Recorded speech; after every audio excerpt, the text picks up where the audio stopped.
بسم الله الرحمن الرحيم والفجر وليال عشر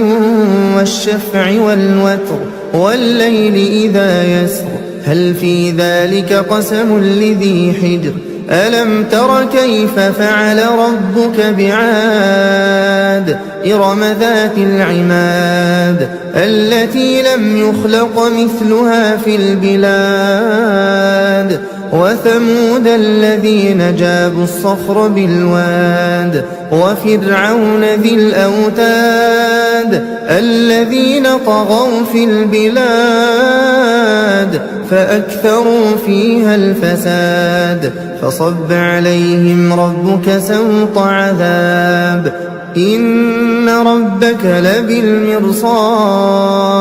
فأما الإنسان إذا ما ابتلاه ربه فأكرمه ونعمه فيقول ربي أكرمن وأما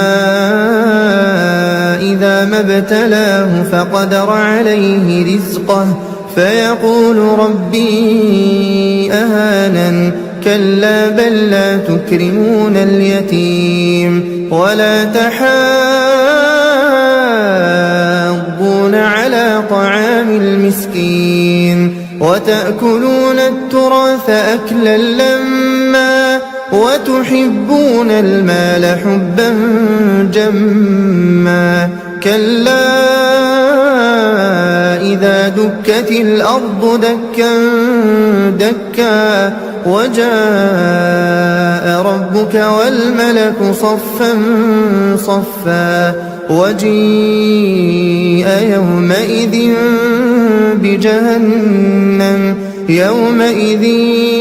يتذكر الإنسان وأنى له الذكرى يقول يا ليتني قدمت لحياتي فيومئذ لا يعذب عذابه